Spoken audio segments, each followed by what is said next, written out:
Today I will show you how to assess and perform the Canadian Trunk Forward Flexion Test, YMCA Sit and Reach Test, the Chair Sit and Reach Test, and the Thomas Test. Before performing any assessment, you want to warm up 5 to 10 minutes with aerobic exercises. When performing the Canadian Trunk Forward Flexion Test, shoes should be removed. The soles of your feet are placed flat against the box.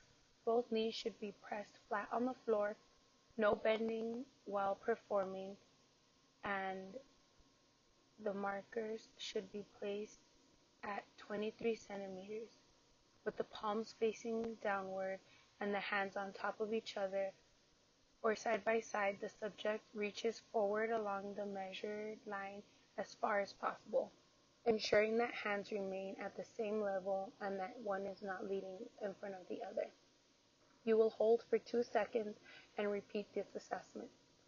The test measures the flexibility of the lower back and the hamstring and is scored in centimeters.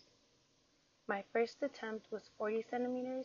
My second attempt was 41 centimeters. I will take the best of the two, which is 41 centimeters, and that will categorize me as excellent for women of 20 to 29 years of age. The YMCA Sit and Reach Test. Shoes should be removed. A yardstick will be taped to the mat. Tape it at the 15-inch mark, and there should be a piece of tape between 10 to 12 inches long. You will repeat assessment twice. Best of your two scores will be kept, and this should be scored in inches.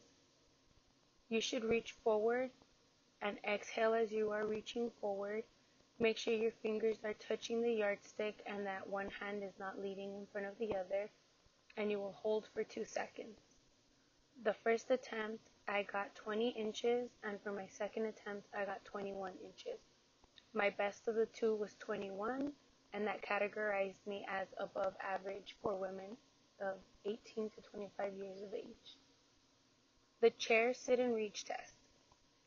This is designed for the older population. You will need a chair that is 17 inches in height and a yardstick, and you will need an assistant.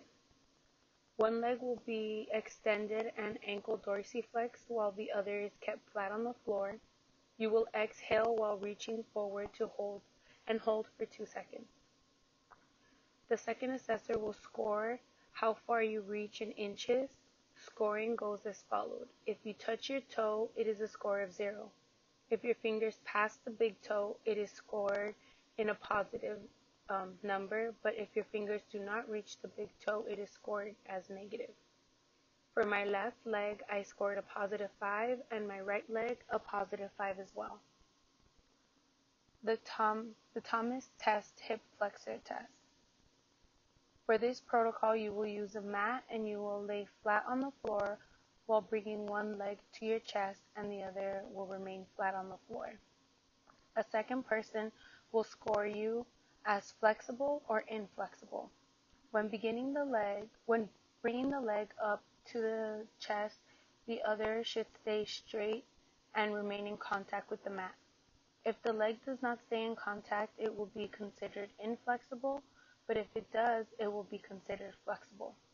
As you can see, I scored flexible for both my left and right hip flexors.